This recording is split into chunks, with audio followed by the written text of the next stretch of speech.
Olá, seja bem-vindo ao canal Pet Company West. Eu sou o Eduardo e galera, é o seguinte, nessa aula a gente vai estar falando um pouco sobre interações aqui na Unreal. Eu fiz um exemplozinho aqui para mostrar para vocês o que são as Line Traces, que é a principal forma de fazer interação dentro da Unreal. Então aqui eu fiz uma torretazinha bem simples para mostrar para vocês como é que isso funciona. A gente tem alguns tipos de Line Traces diferentes. Line Trace nada mais é do que você criar uma linha imaginária, uma linha invisível dentro do teu jogo que interage, né, colide com outros objetos e daí você pode tirar informações disso e fazer o que você quiser. Geralmente isso é utilizado para interações ou até mecânica de tiro, por exemplo. Aqui eu fiz uma torreta bem simples, vocês podem ver que ela é só um cone simples e ela tem uma seta apontada para frente para eu saber qual que é a direção que eu vou fazer o Line Trace. E aqui eu separei as diferentes tipos de line traces que eu posso fazer, né? Os tipos diferentes de trace, na verdade. Então eu tenho aqui o line trace, que ele faz uma linha, certo? E eu tenho um alcance. Esse alcance ele é variável, então se eu colocar 10 ele vai ter um alcance bem pequeno, por exemplo. Se eu der um play, vocês vão ver ó, que a linha é bem pequenininha, mal dá para enxergar, certo? Agora eu posso colocar aqui, na verdade, isso aqui um valor bem maior. Então se eu trocar isso aqui e reiniciar agora, calma aí, deixa eu ver se ele salvou, não, ele ainda tá 10, então se eu vou colocar aqui 10 mil, por exemplo, e eu rodar, vocês podem ver que ele fez uma linha agora muito maior. E olha só, ele colidiu com as portas, ó.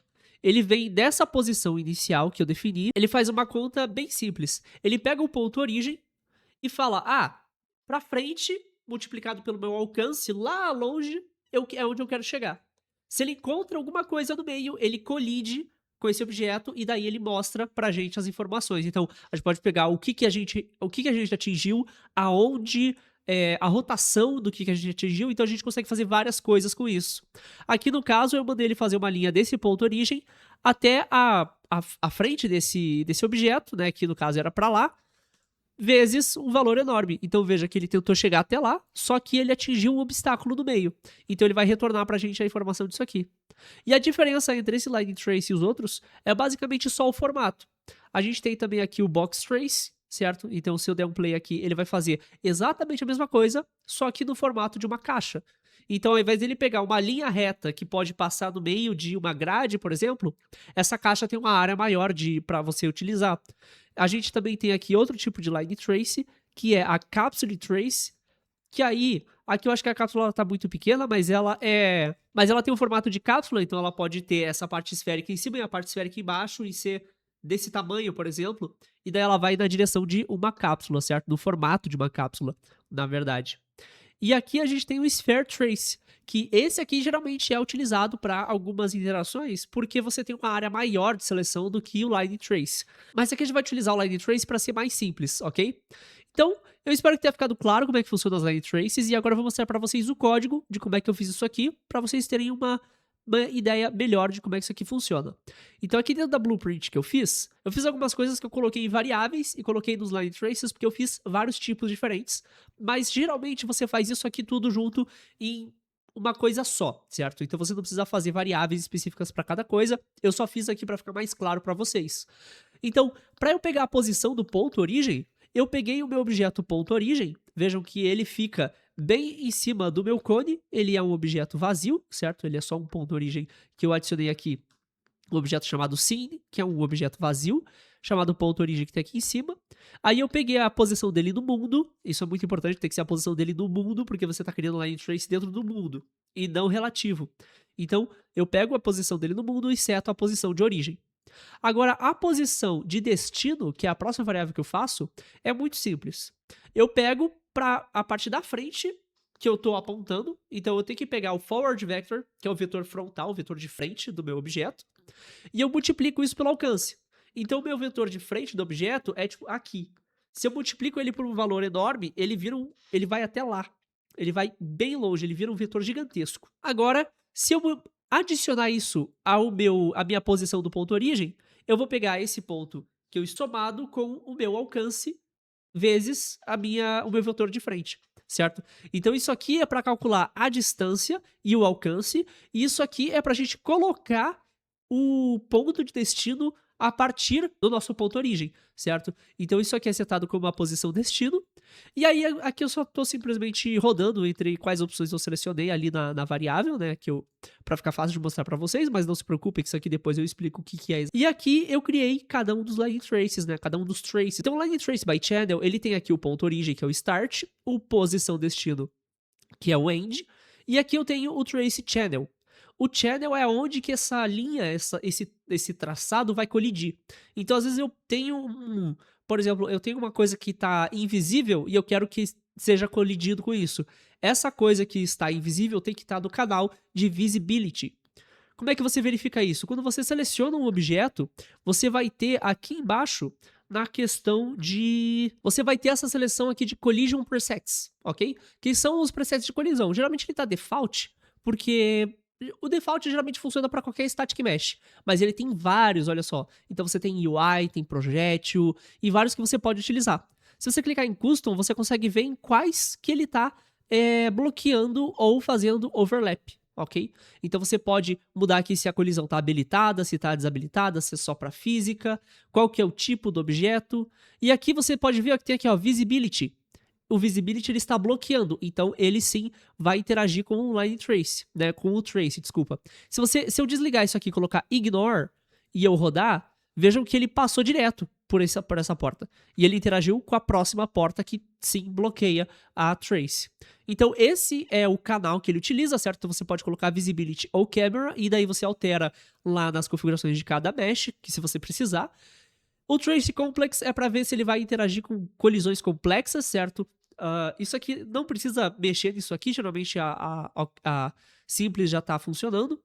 Aqui ele tem um conjunto de atores para ignorar. Então, se você quer que ele ignore uma coisa específica, por exemplo, ele ignora as colisões do nosso próprio objeto, que aqui no caso são as colisões desse cone. Então, se ele viesse de dentro do cone aqui, ele não ia ele não ia colidir com o cone e o cone não ia atrapalhar, porque a gente tem aqui embaixo Ignore Self. Mas eu também poderia adicionar o próprio Actor aqui, ou outros actors que eu precise.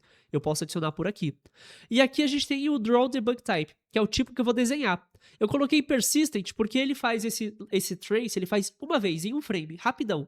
Fez, rápido. Agora, se eu colocar para ele não desenhar nada, eu não vou conseguir enxergar. Se eu colocar apenas por um frame, assim que ele fizer, ele vai mostrar por um frame e vai subir. Porque como o jogo tá a mais de 1 FPS, ele vai mostrar por um frame e sobe depois. Então se eu rodar, olha só, ele aparece no primeiro frame, e agora ele subiu, porque atualizou a tela e eu não tô mais conseguindo ver, porque ele só mostra em um frame. Agora se eu colocar aqui por duração, ele vai desenhar, vai esperar alguns segundos e depois ele sobe. E o Persistent, ele vai desenhar uma vez e vai ficar ali pro resto do tempo que você estiver jogando. As mesmas coisas se aplicam para todos os outros traces, com exceção de que, por exemplo, de cápsula tem o raio e tem o tamanho, né, da cápsula. Aqui no Sphere você tem o raio da esfera e a mesma coisa para a caixa, você tem o tamanho da caixa e qual que é a rotação da caixa. Então basta você ali ir brincando com os valores que você vai descobrir. Aí, como é que a gente pega as informações do que a gente atingiu? É aqui no final, ó, a gente tem o Out Hit. Isso aqui é um conjunto de vários valores. Como é que a gente faz para ver todos? A gente pode arrastar ele e selecionar aqui embaixo Break Hit Result. E aí, se a gente clicar nessa setinha, a gente tem acesso a todas as informações que ele coleta do que ele atingiu.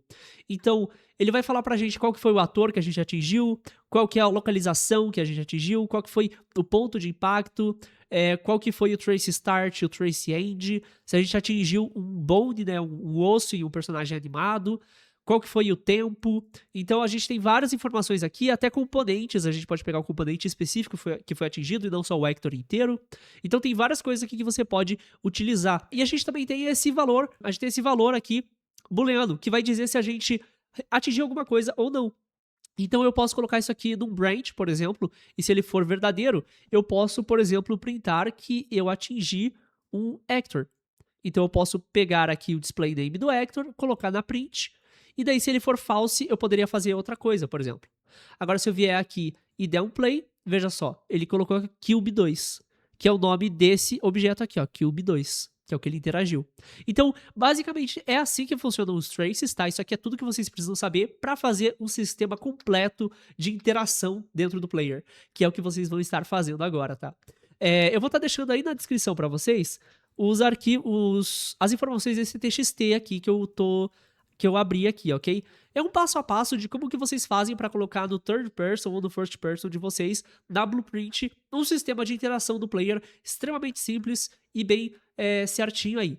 Caso você tenha muita dificuldade e não consiga fazer mesmo, para você conseguir acompanhar o resto do curso, eu tô deixando um vídeo aí na descrição também, que tá como não listado, que ele é um vídeo bem rapidinho mostrando como implementar isso aqui de um jeito rapidinho, mas tentem fazer isso por si só, tá? Tentem fazer sozinhos e deem uma olhada nesse roteiro que tem o passo a passo aqui e é só seguir que vocês conseguem fazer o mesmo resultado que eu vou estar chegando depois, ok? Então vai lá, tenta fazer e assim que você terminar, né, dá uma pausa aqui, tenta fazer aí e assim que você terminar, volta aqui pro vídeo que daí a gente vai continuar a nossa aula. Beleza? Bem-vindo de volta, espero que você tenha conseguido fazer. Se não, tudo bem que você assistiu o vídeo, não tem nenhum problema, tá? Dificuldades no início é completamente compreensível e super normal quando você tá começando. Com o tempo, você vai aprendendo melhor e você vai conseguir pegar o jeito e vai começar a fazer essas coisas sozinho sem nem precisar ver um roteiro. Então vamos lá. O que a gente pode fazer agora que a gente tem o nosso sistema de interação? A gente pode usar interfaces. Interfaces, eu espero que vocês não confundam com interface gráfica do usuário. A gente não está fazendo uma UI, a gente não está fazendo um HUD para o personagem. Interfaces é uma coisa que tem dentro da programação, que basicamente você pode chamar uma função que ela faz ou não alguma coisa, e daí ela vai rodar ou não. Só que isso não vai dar erro no seu código. Vamos para a prática que eu acho que vai ficar um pouco mais claro de entender como é que isso funciona. Então aqui, dentro do nosso Unreal, a gente pode criar uma nova pasta aqui, dentro de Blueprints, né? Vamos criar uma pasta chamada Interface, e aqui a gente pode criar uma Interface Blueprint, né? Então, se você vir aqui em Blueprints, certo? Clicando com o botão direito em algum lugar vazio e vir em Blueprints, você vai ter a Blueprint Interface. A abreviação desse aqui, né? Como é Blueprint Interface, é BPI. E aqui a gente pode colocar o Interact. Ele tem esse símbolozinho aqui de interface, né, de interface, e aqui a gente pode criar funções que vão ser funções intermediárias entre uma classe e outra. Vocês já vão entender como é que isso aqui funciona exatamente. Então, qual que é a função que a gente precisa para interação? Interagir com. É super simples.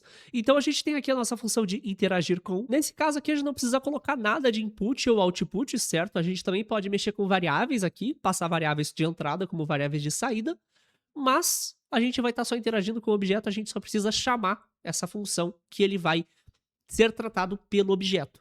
E aí que vem o pulo do gato. Essa função aqui, essa interface, ela pode ser chamada por qualquer classe. Então eu posso vir aqui no meu BP First Person Character, e quando eu interagir com o meu personagem, HitActor, e atualizar o LookAtActor, eu posso chamar aqui a interface do interagir com. E o nosso target é o nosso objeto que a gente está olhando. Isso vai fazer com que a gente chame essa função dentro do actor que a gente está olhando. Seja ele um actor que tem essa interface de interação ou não. E aí que vem a grande sacada. Eu posso chamar essa função para qualquer um dos actors que eu estou interagindo. Se ele não implementa essa função, ele simplesmente não vai rodar. E se ele implementa, cada um dos meus objetos diferentes pode ter uma implementação diferente da interação. Ou seja, eu posso chamar essa função para um para um objeto genérico, que eu só apertei F para interagir, e daí, quando ele faz essa interação com o objeto, esse objeto ele pode ser um carro, por exemplo, aí o carro vai ter a implementação de fazer o player entrar no carro. Ele pode ser um objeto de pegar um item do inventário, então esse item ele vai ter a implementação que adiciona esse item do inventário do jogador. Pode ser uma porta, que ele vai abrir a porta. Então, cada um dos objetos eu posso fazer uma implementação, um tratamento diferente para essa função. Então, se a gente vier aqui na nossa porta, a gente pode vir aqui nas configurações da nossa classe e aqui a gente tem as interfaces implementadas e a gente pode adicionar a nossa BPI Interact. Agora que a gente adicionou a BPI Interact, vocês podem ver que aqui na esquerda apareceu uma aba nova chamada Interfaces. A gente pode expandir isso aqui e a nossa função está aqui, interagir com. Se a gente interage com a nossa porta, o que a gente faz? On Open Door. Simples assim, quando a gente interagir, ele vai chamar On Open Door. No momento, o nosso personagem, ele tá só olhando para o objeto, certo? E se a gente encontrar e olhar para o objeto, ele vai chamar a opção de interagir com. Então, se eu rodar aqui, olha só, eu vou olhar para outros objetos, outras coisas que não tem essa implementação, e ele tá encostando, ele tá tentando chamar essa função para eles, mas não acontece nada. Se eu vier agora para uma porta, por exemplo, a porta trancada, ele vai abrir. Claro que eu acho que ele vai abrir também com a interação que ela tem fora, né? Olha só, eu vou encostar ali, ele abriu a porta, e vejam que eu não entrei na esfera de colisão da porta. Aqui também, ó, eu só encostei ali e ele já abriu a porta pra gente. Então agora o que a gente pode fazer? A gente pode adicionar um botão para interagir, certo? Porque só olhar para a porta e ela abrir não faz muito sentido, né? Então o que a gente vai fazer? A gente vai vir aqui na nossa pasta e a gente vai procurar pela pasta input, que já vem implementada quando você está usando um desses templates, tá? Então a gente tem aqui, lembram que eu falei lá para vocês que a gente tem o Character Controller, que define qual que é o contexto que você está utilizando? Ele está utilizando o IMC Default, né, que é o contexto de Input Mapping Context, IMC, que é o contexto de mapeamento de teclas. Então se você abrir isso aqui, a gente pode ver, ó, que ele vai ter várias teclas aqui mapeadas. Então a gente tem a tecla de Jump, a tecla de Move e a tecla de Lock. Se eu clicar para expandir, é basicamente todas as teclas que a gente clica para chamar essas funções. Então, se eu aperto W no IA Move, ele manda um valor para nossa função IA Move, que aqui dentro do First Person Character, ela é implementada com a opção Move. E daí ele passa o valor X e Y, quando é um thumbstick, né, que é o analógico do controle, ele passa também um X e Y. Aí quando é um botão, ele utiliza triggered, started e completed, que é quando acontece com um botão, né. E essas coisas são alteradas por esses modificadores que você pode adicionar. A gente não vai mexer muito nos modificadores, porque a gente vai criar uma input action bem simples. E é por isso que tá tudo escrito IA. Não é de inteligência artificial, tá? É de input action. Então, se a gente vir aqui nas actions, a gente pode ver que tem várias input actions aqui. E a gente vai criar uma nova. Clicando com o botão direito e selecionando input, a gente pode criar uma input action e vai ser IA Direct. A gente pode dar 2 cliques aqui para dar uma olhada como é que é a nossa IA, certo? Nossa input action. A gente pode colocar qual que é o tipo de valor dela, se é um booleano, se é um float, se é um vetor, o que é, mas no nosso caso, como é um botão só, é um booleano. Se tá apertado é verdadeiro, se tá solto é falso. E agora que a gente criou, é só adicionar aqui no Mappings. Então a gente vem aqui e coloca IA Direct. Agora que a gente pode colocar esse IA Interact, a gente clica nesse botãozinho do teclado e aperta F no nosso teclado. Ou você pode clicar nesse drop-down e procurar pela tecla F do teclado, ó. Aqui, F. No mais, a gente não precisa mexer em mais nada, porque agora sim ele vai funcionar 100%. Então a gente vem aqui no Blueprint Character e a gente vai chamar aqui IA Interact. Agora aqui, a IA Interact, quando ele for triggered, a gente vai colocar interagir com. E como a gente não tem, a partir do IA Interact, o objeto que a gente está interagindo, é para isso que a gente fez a Look at Actor. Porque daí a gente passa esse valor aqui.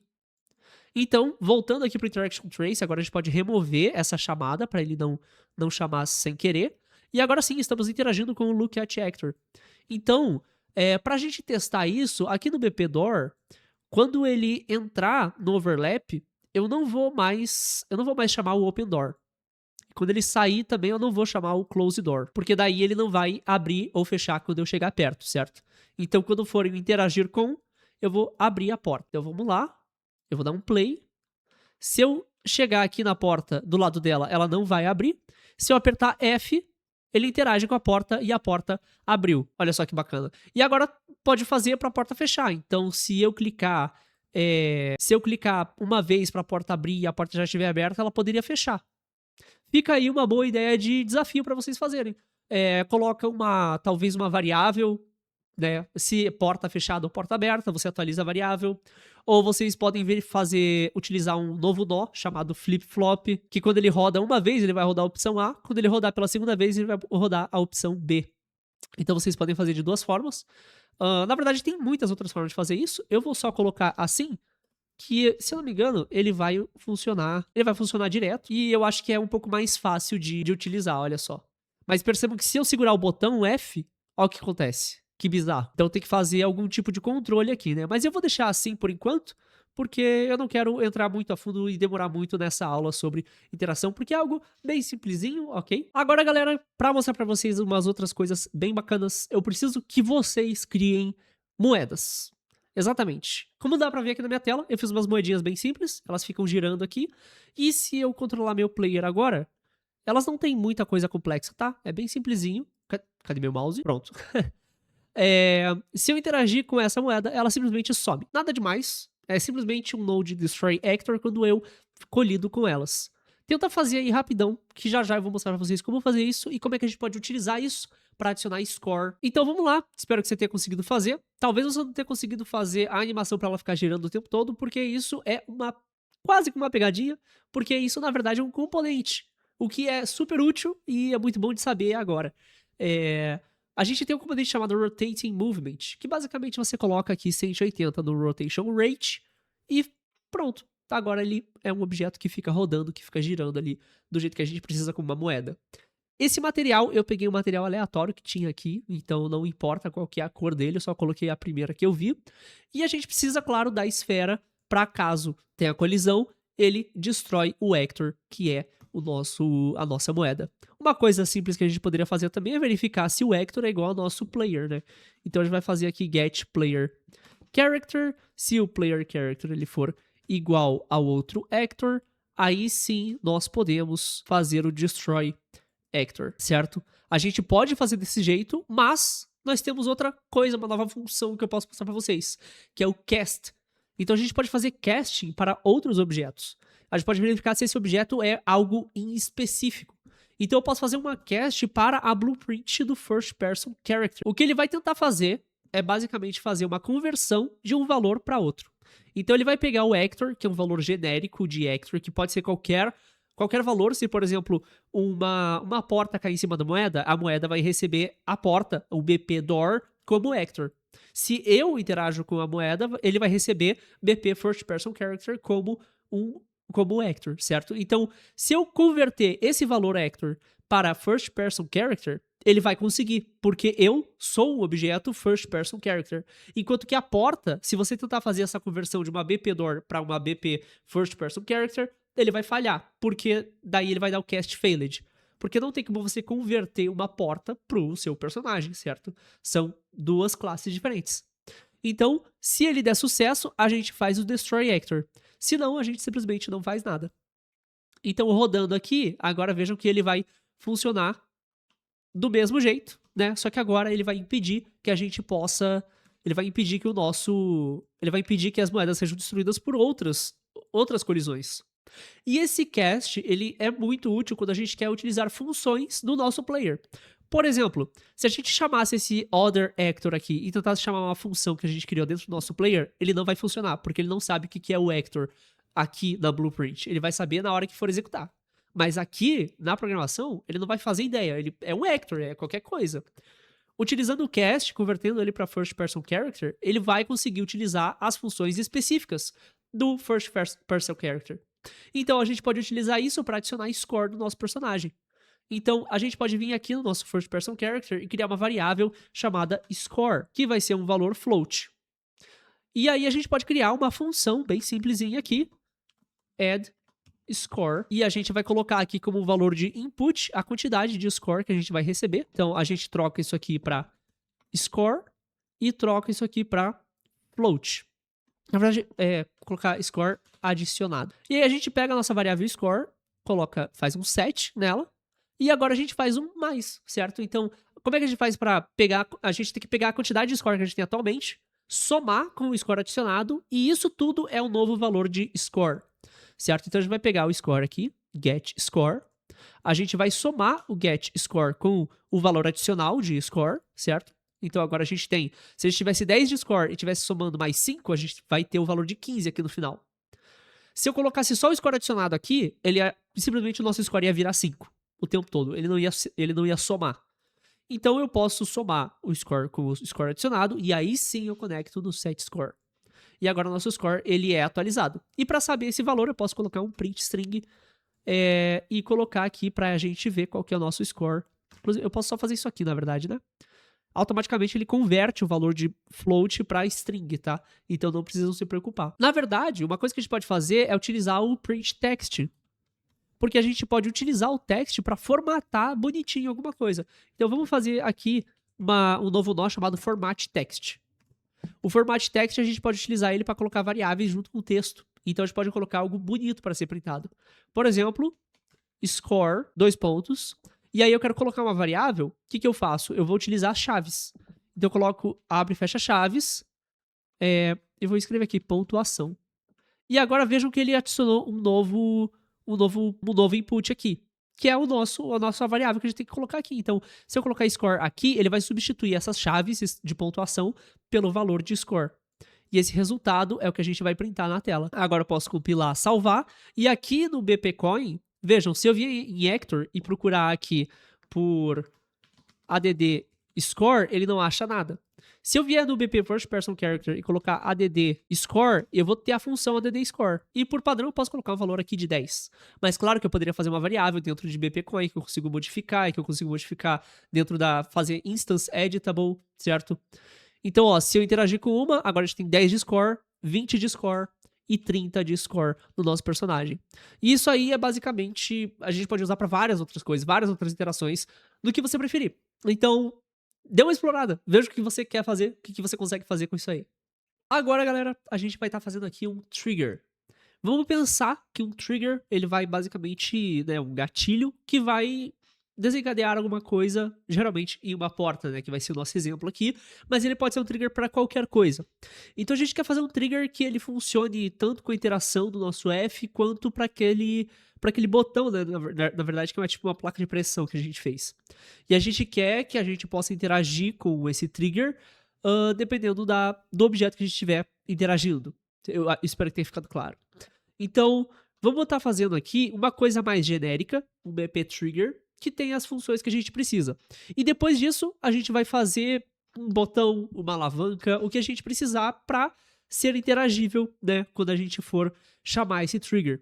Então, vamos estar criando aqui uma nova blueprint, que vai ser a nossa blueprint base, chamada BP Trigger. E essa BP Trigger, ela vai ser algo bem genérico, tá? Só pra gente ter os event dispatches, que no caso é onTriggered, ou onTrigger, tanto faz. E aqui a gente vai colocar o nosso input de triggered, certo? Ou uma interrogação, né? E agora o que a gente vai fazer é trocar a nossa BP button, né? E a gente vai dar uma refatorada nesse código, transformando ela em uma BP placa de pressão, ok? Vamos entrar nela aqui, e aqui a gente pode trocar, lembram que a gente colocou que o parent class é o Hector, porque ele herda as coisas de Hector?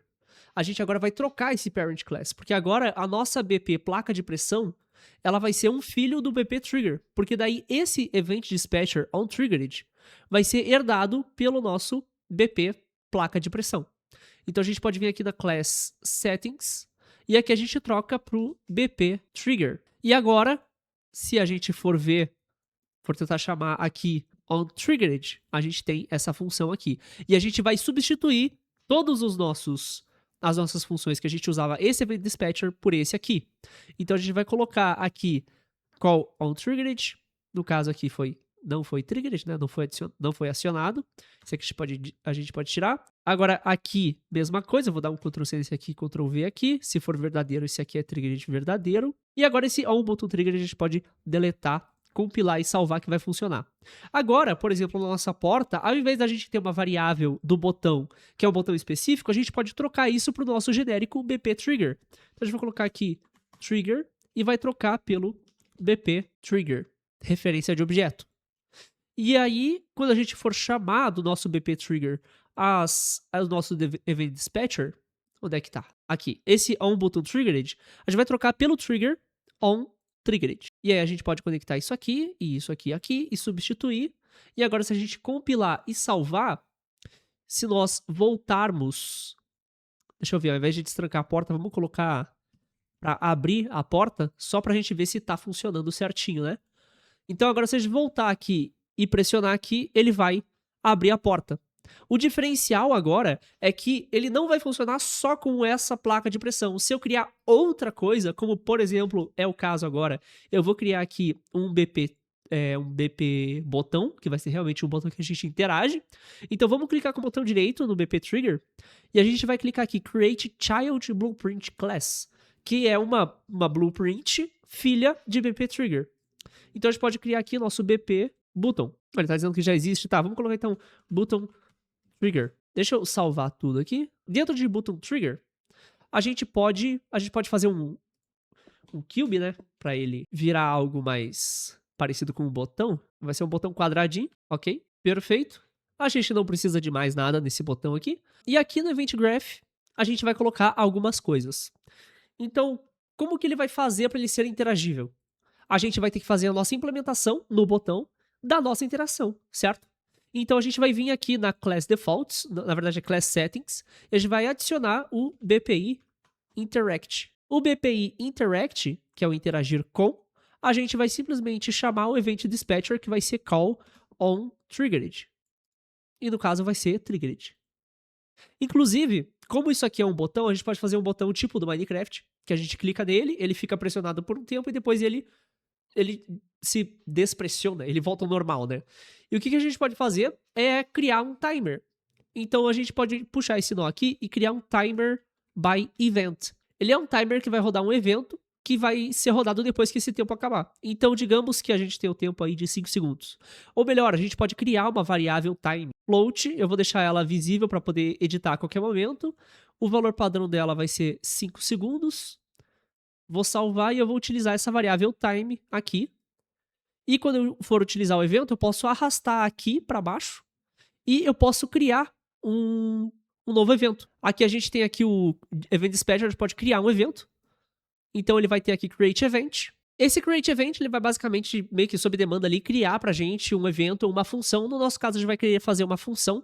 Então a gente vai criar uma Matching Function. E ele automaticamente vai criar uma função pra gente. A gente pode trocar o nome disso aqui pra Timeout, que vai ser a função que vai ser chamada quando o timer dá timeout, que vai acabar o tempo. E aqui a gente pode chamar o nosso onTriggered como falso. Aí ele vai mandar que foi despressionado. Então o que a gente pode fazer agora é vir em uma das nossas portas, como essa porta aqui que está trancada, por exemplo, ou eu posso criar uma nova porta. Eu vou fazer uma outra porta aqui do lado. E essa porta, ao invés de utilizar esse aqui que está chamado BP Button, né? Na verdade esse aqui não é um botão, mas ok. Vamos adicionar aqui o BP Trigger não. Vamos adicionar aqui o nosso Button Trigger.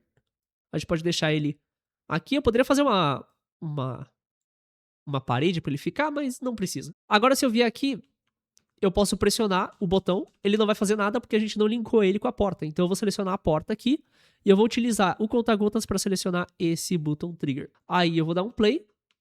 Quando eu vier aqui e pressionar F no botão, ele abre a nossa porta. E em 5 segundos ele vai mandar uma outra interação falando que, ó, acabou o tempo, então desfaz a interação. O que a gente poderia fazer é vir aqui na nossa porta e quando a gente receber que o o Triggered, quando ele for falso, a gente pode fechar a nossa porta. Então a gente vem aqui, pressiona o botão, a gente aguarda aí 5 segundos, e em 5 segundos depois ele vai fechar a nossa porta automaticamente. Muito bacana, né? E para a mesma coisa a gente pode fazer uma alavanca, tá? Então seria fazer basicamente uma cópia disso, transformar numa alavanca e fazer uma animação, só que ao invés de fazer de posição, a gente faz uma animação de rotação para a alavanca que tá para baixo e para cima, ou de cima e para baixo. Então fica aí como desafio para vocês fazerem essa alavanca, tá? Eu acho que é um exercício bem bacana para vocês testarem o conhecimento desse trigger. Agora, por último, um desafio mais dificilzinho para vocês fazerem, tá? A ideia é vocês fazerem um elevador. Você pode fazer esse elevador do mesmo jeito que a gente fez as portas, tá? Mas a ideia é que você faça ele bem modular. Então você pode fazer com que o elevador ele vá para cima e para baixo, ok? Você pode ativar ele subindo em cima dele ou pressionando um botão. E da mesma ideia que a gente fez da porta, tentem fazer aí um elevador que vai para cima e para baixo, usando as timelines e usando tudo que a gente aprendeu até agora sobre interação, ok? Então tentem fazer aí, tá? Se vocês não conseguirem, não se preocupem, tá? Eu posso mostrar depois, mas aí eu vou preparar uma outra aula para mostrar como é que faz. E qualquer coisa, podem vir falar comigo, tá? Que eu posso mostrar para vocês como é que faz, ou eu posso até auxiliar. Então, qualquer coisa, entre em contato comigo no Discord ou no WhatsApp, mas nós vamos ficando por aqui. Muito obrigado a todos que me acompanharam. Se você curtiu da aula, deixa o like e se inscreve no canal do Pet para acompanhar esses e outros conteúdos que estão por vir. Eu espero que você esteja gostando do curso, que esteja aprendendo bastante sobre as blueprints, porque dá para fazer muita coisa legal com isso. E lembre-se que tem sempre a documentação da Unreal, tá, para fazer as blueprints, e você também sempre pode pesquisar E não se esqueça que os nodes, às vezes, são muito mais autoexplicativos do que você pensa. Às vezes você pensa como que eu vou fazer para reverter uma string, e você pesquisa por um reverse e ela existe. Então, às vezes, só procurar na própria Unreal já funciona. Então, galera, muito obrigado pela atenção de todos, eu vou ficando por aqui. Eu vejo vocês na próxima. Valeu, falou, até mais.